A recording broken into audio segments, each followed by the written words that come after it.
12 cases, 12 encounters that left scientists scratching their heads and reaching for explanations that never came. Physical evidence, military radar, multiple witnesses, government files stamped classified for decades. You think you know? The UFO story, lights in the sky, blurry photos, conspiracy theories. But these 12 cases sit different.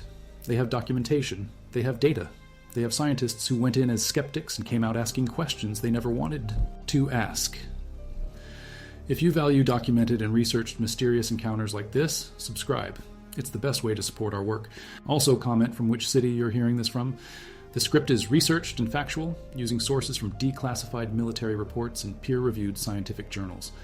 Now back to the story. Number 1. The Level End Incident. November 2nd, 1957. Level End, Texas. Multiple witnesses across a 15-mile radius report identical phenomena. Car engines die. Headlights cut out. Radio static fills the air. Then a blue-white oval object lifts from the road and vanishes. 15 separate calls flood the sheriff's office between 9:15 and midnight. Sheriff Weir Clem drives the route himself, finds scorch marks on Highway 114. The object measures 60 feet long according to witness Pedro Saucedo. Pedro's truck dies completely when he gets within 200 yards of the craft. His companion Saldivar sees the same blue glow, same engine failure. Jim Wheeler encounters the object near Oklahoma Flats Road at 11:30. His headlights fail, engine stops running. The craft rises vertically and disappears in seconds. Newell Wright experiences identical electrical failures on Route 116. Air Force investigators arrive 3 days later. They interview only 3 witnesses out of 15 who called. Project Blue Book files the case as ball lightning. Problem: ball lightning doesn't kill car engines in sequence across multiple towns. Ball lightning doesn't leave burn marks on asphalt. The Air Force closes the file anyway. Number 2. The Tehran Incident, September 19th, 1976. Tehran, Iran. Imperial Iranian Air Force scrambles 2 F-4 Phantom jets to investigate a bright object over the capital. Radar confirms the target at 40 nautical miles from Mehrabad Airport. Fighter pilot Major Parvez Jafari closes to 25 nautical miles. His weapon systems fail. Radio goes dead. Navigation instruments spin wildly. The object launches a smaller craft toward his jet. Jafari dives, and the pursuit craft returns to the mothership. Second pilot, Lieutenant Jalal Demirian, experiences identical system failures when approaching the object. Ground radar tracks the entire sequence from multiple stations. The object appears as large as a Boeing 707 on radar screens. Citizens across Tehran report power outages coinciding with the encounter. The Defense Intelligence Agency classifies the report immediately. DIA document calls it an outstanding report with credible observers. 40 years later, former DIA official Luis Elizondo admits the case remains unexplained. The radar tapes disappeared from Iranian files in 1979 during the revolution. Number 3. The Belgian Wave, November 29th, 1989 through April 1990, Belgium. Triangular craft appear over multiple Belgian towns for 5 months straight. NATO radar stations track the object simultaneously from multiple installations. Belgian Air Force scrambles F-16 fighters twice on March 30th, 1990. The craft perform maneuvers impossible for known aircraft. Acceleration from 100 to 1,000 miles per hour in seconds. Right-angle turns at high speed without losing altitude. Colonel Wilfried de Brouwer leads the investigation with support from NATO command. Over 13,000 witnesses file reports through official channels. The craft measure approximately 120 feet per side, with lights at each corner. Police officers, air traffic controllers, and military personnel provide sworn testimony. Gendarmerie Major Patrick Farron photographs triangular formations over Wavre. Physical evidence includes ground traces at reported landing sites and electromagnetic interference affecting radio communications. Radar operators at Glans and Semmerzake stations confirm solid returns from unknown targets. Belgian authorities release all files publicly in 1991 showing no cover-up. No conventional explanation fits the data. The craft demonstrate technology beyond current human capabilities. If you value documented and researched mysterious encounters like this, subscribe. It's the best way to support our work. Also comment from which city you're hearing this from. This script is researched and factual, using sources from declassified NATO reports and Belgian Air Force files. Now back to the story. Number 4. The Shag Harbor Incident, October 4th, 1967. Shag Harbor, Nova Scotia. Multiple witnesses see a large object crash into the water at 11:20 p.m. Royal Canadian Mounted Police arrive within 30 minutes, led by Constable Ron Pound. Coast Guard cutter Sambro dispatches immediately from Clark's Harbor. Divers search for aircraft wreckage for 72 hours straight. find nothing on the ocean floor. The object measures 60 feet in diameter with 4 flashing orange lights before impact. Yellow foam appears on water surface, unlike any known aircraft fuel. Coast Guard launches rescue boats expecting survivors from downed plane. Underwater search continues with military divers from Halifax. No debris recovered from 40 foot deep. Crash site. Official report lists the object as unidentified flying object in government files. Canadian Department of National Defence documents remain classified to this day. Local fisherman Laurie Wickens reports seeing the craft skim the water at low altitude before impact. Witnesses describe metallic hull tilting before disappearing beneath surface. Sonar contacts detected moving underwater toward Government Point. Second craft allegedly joins submerged object before both vanish. The case becomes Canada's most documented UFO encounter with official acknowledgement. Number 5. The Rendlesham Forest Incident, December 26th through 28th, 1980, Suffolk, England. U.S. Air Force personnel stationed at RAF Bentwaters investigate lights in nearby forest at 3 a.m. Airman First Class John Burroughs and Airman James Peniston approach on foot through dense woodland. Deputy Base Commander Lieutenant Colonel Charles Halt leads follow-up investigation on December 28th. His tape recording captures real-time observations and Geiger counter readings. Triangular craft sits in small clearing between pine trees. Peniston touches the hull and receives binary code telepathically according to his testimony. Geiger counter readings spike to 10 times normal background radiation near landing site. Triangular impressions found in forest floor, each 7 inches across and 1.5 inches deep. Plaster casts taken by Suffolk police show unusual markings. The craft measures 9 feet across at base with hieroglyphic symbols on surface. Light beams allegedly shine down into weapons storage bunkers from hovering object. Security cameras malfunction during entire incident. British Ministry of Defence releases files in 2010 showing official interest continued for decades. Halt's memo to Ministry describes craft as metallic and triangular with multicolored lights. Local Rendlesham villagers report seeing strange lights for 3 consecutive nights. Halt records measurements on audio tape while investigating burn marks on trees. Number 6. The Phoenix Lights, March 13, 1997, Phoenix, Arizona. 2 separate events occur over Arizona between 8 and 10 p.m. First sighting involves V-shaped formation of lights traveling northwest to southeast at 8:30 p.m. Witnesses include commercial pilots, police officers, and thousands of civilians across multiple cities. America West. Pilot Ray Bowyer reports formation passing over his aircraft at cruising altitude. The formation measures 1 mile wide, according to multiple observers with identical testimonies. Dr. Lynn Kite films the lights from her Phoenix home and provides frame-by-frame analysis. Governor Fife Symington later admits he saw the object, personally calling it otherworldly. Military initially denies any exercises in the area when questioned by media. Second event at 10 p.m. involves amber lights over Phoenix dropping flares in formation. Luke Air Force Base eventually claims responsibility for flare drop only after public pressure mounts. No explanation given for first formation, which preceded flares by 90 minutes. FAA radar data from Sky Harbor Airport remains classified. Despite Freedom of Information requests, mass sighting involves over 10,000 witnesses across Phoenix, Tucson, and Prescott. Video footage from multiple angles shows lights maintaining perfect formation while traveling 300 miles. Astronaut story emerges years later revealing classified military knowledge of the event. Number 7. The USS Nimitz Tic Tac. Encounter, November 14, 2004, Pacific Ocean off San Diego. Navy pilots encounter objects performing impossible aerial maneuvers during routine training exercises. Radar operator Senior Chief Kevin Day tracks objects descending from 80,000 feet to sea level in 0.7 seconds. Commander David Fravor and Lieutenant Commander Alex Dietrich witness craft hovering over churning water. The object measures 40 feet long, white, with no visible wings or propulsion system. Fravor attempts intercept in his FA-18 Super Hornet. The craft accelerates from 0 to supersonic speed, instantaneously leaving no sonic boom. Infrared video captures the encounter on advanced targeting forward-looking infrared systems. Weapons Systems Officer Lieutenant Commander Chad Underwood films second video showing object performing right-angle turns. Day confirms objects appeared on Princeton's SPY-1 radar for 2 weeks prior to visual contact. The craft demonstrate flight characteristics impossible for known physics. No heat signature, despite extreme acceleration forces. Navy releases 3 videos publicly in 2020 after years of leaks. Pentagon confirms footage authenticity through official channels.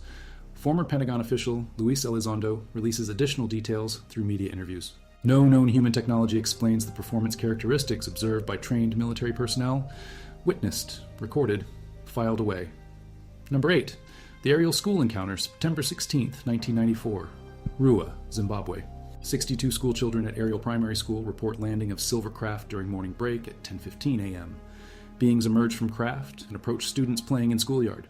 Child witnesses describe creatures 4 feet tall with large black eyes wearing tight black suits. The craft measures approximately 35 feet in diameter with smaller scout ships accompanying main vessel.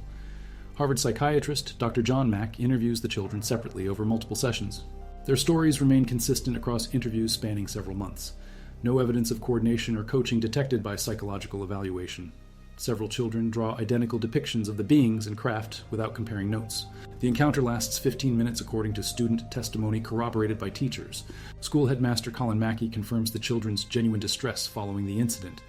BBC correspondent Tim Leach interviews students on camera within days of encounter. Children describe telepathic communication about environmental destruction and technology warnings. Emotional impact on witnesses includes nightmares and behavioral changes documented by parents. Rua community provides cultural context, showing no previous UFO beliefs or exposure to science fiction. The children's testimony remains unchanged 30 years later despite global media attention. Number 9. The Westall School Encounter, April 6, 1966, Melbourne, Australia. Students and teachers at Westall High School witness multiple objects landing in nearby Grange Reserve Field during morning classes at 11 a.m. Over 200 witnesses observed the event from classroom windows and school grounds. Physical traces found at landing site include 3 circular impressions, 20 feet in diameter, and damaged vegetation in perfect geometric patterns. The objects measure approximately 20 feet in diameter with metallic silver surfaces. Science. Teacher Andrew Greenwood confirms seeing one object at close range for several minutes before it ascends vertically. Students Terry Peck and Sean Matthews approach within 50 feet of landed craft before being warned back by teachers. Military personnel arrive within 2 hours and cordon off the entire area with armed guards. Witnesses report being told to stay quiet about the incident by men in dark suits, claiming government authority. Local newspaper. The Dandenong Journal covers the story initially, then retracts all references after official pressure. Australian government files on the case remain classified under national security provisions 57 years later. Channel 9 television crew films the landing site, but footage disappears from station archives. Multiple students report seeing small humanoid figures near the craft before military arrival.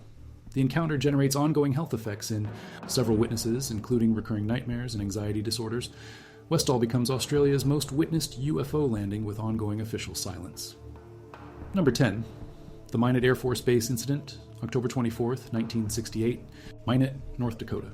Object appears on radar screens at nuclear missile facility at 3:30 a.m. Air Defense Command tracks unknown target approaching from southeast at high speed. Security teams dispatched to investigate multiple intrusions across Oscar and November flights. The craft measures approximately 100 feet in diameter with red glowing lights visible through binoculars. Launch control facility personnel report direct visual contact lasting over 1 hour. 10 Minuteman nuclear missiles experience complete guidance system failures during the encounter. Radio communications disrupted across the base, preventing contact with Strategic Air Command headquarters. Strike Team Leader Staff Sergeant Bond describes object hovering silently 200 feet above missile silos. Air Force Captain Robert Jameson documents testimony from launch control officers under sworn statements. Nuclear weapons temporarily offline during object's presence, creating unprecedented security breach. Project Blue Book investigators arrive from Wright-Patterson Air Force Base within 48 hours. Official explanation cites equipment malfunction, despite no technical failures found in post-incident analysis. Declassified documents confirm object presence on multiple radar systems and visual confirmation by over a dozen military personnel. The incident triggers immediate review of nuclear facility security protocols. Similar encounters reported at F.E. Warren and Malmstrom bases within the same time period suggest coordinated surveillance of U.S. nuclear arsenal. Number 11. The Malmstrom Air Force Base Incident, March 24, 1967, Great Falls, Montana. Red glowing object appears over nuclear missile silos at Echo Flight Launch Facility at 8:30 a.m. 10 Minuteman missiles shut down simultaneously without explanation. In sequence, Alpha through Juliet. Former missile launch officer Captain Robert Salas reports direct radio communication with security personnel during the event from underground bunker. Topside security guard reports seeing craft at close range through binoculars, measuring 60 to 80 feet in diameter.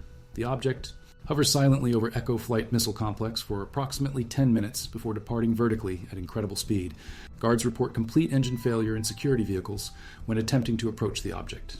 Electronic systems fail throughout the facility, including backup power and communication arrays. Air Force investigators interview all personnel involved under security oath within 24 hours. Official explanation cites equipment malfunction, despite no previous maintenance issues. Boeing engineers find no technical cause for the simultaneous shutdown affecting multiple independent systems. The missiles require complete system reset and reconfiguration to return to operational status, taking over 6 hours. Colonel Frederick Mywald confirms the incident in sworn testimony decades later. Deputy Missile Combat Crew Commander Colonel Charles Halt provides corroborating witness statements. Similar incidents occur at November flight 10 days earlier, with identical missile shutdowns. The events trigger immediate classified investigation by Air Force Office of Special Investigations. Final case, closed file, open question. Number 12, the Kecksburg Incident, December 9th, 1965, Kecksburg, Pennsylvania. Fireball streaks across 6 states and Ontario at 4:47 p.m., creating sonic booms heard for hundreds of miles. Witnesses from Michigan to Pennsylvania report seeing controlled descent rather than meteorite trajectory. Object crashes in wooded area outside Kecksburg, generating seismic readings equivalent to small earthquake. Military cordons, off crash. Site within 3 hours using Army units from nearby Oakdale Army Depot. Local residents report seeing acorn-shaped object approximately 12 feet long and 8 feet wide before military arrival. Fire Chief Robert Bittner approaches within 50 feet of craft before being turned away by armed personnel. The object displays hieroglyphic-like markings around its base, according to multiple civilian witnesses. Army truck convoy removes unknown object under cover of darkness using flatbed trailer and tarp covering. NASA initially denies involvement, then later admits investigating meteorite reports in the area. Local volunteer firefighter Jim Romansky describes metallic bronze surface with no burn damage, despite alleged atmospheric entry. Pennsylvania State Police file reports describing recovered object as unknown aircraft rather than space debris. Freedom of Information Act requests yield heavily redacted documents with references to Project Moondust.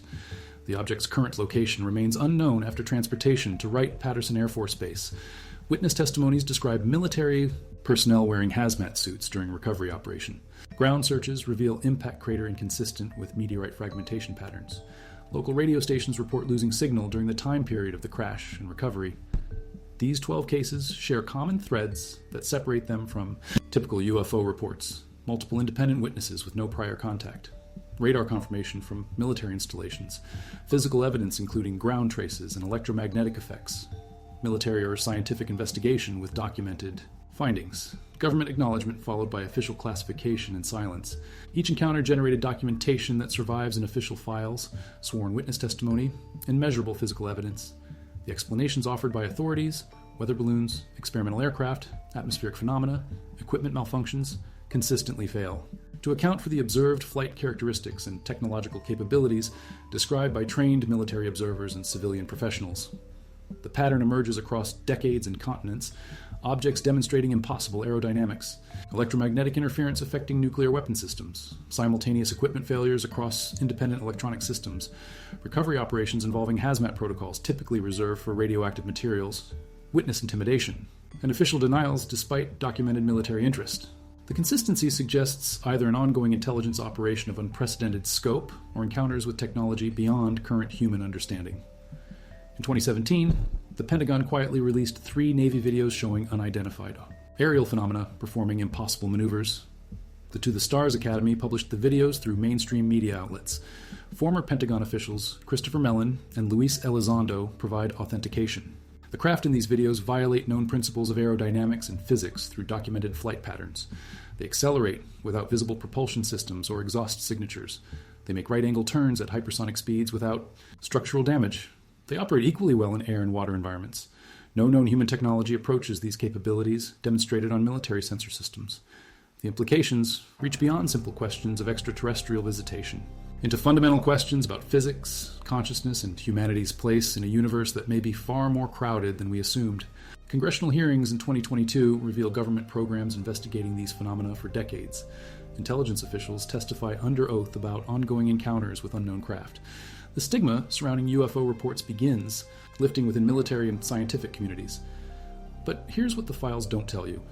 In 2021, soil samples from the Kecksburg crash site tested positive for unusual isotope ratios of magnesium and aluminum.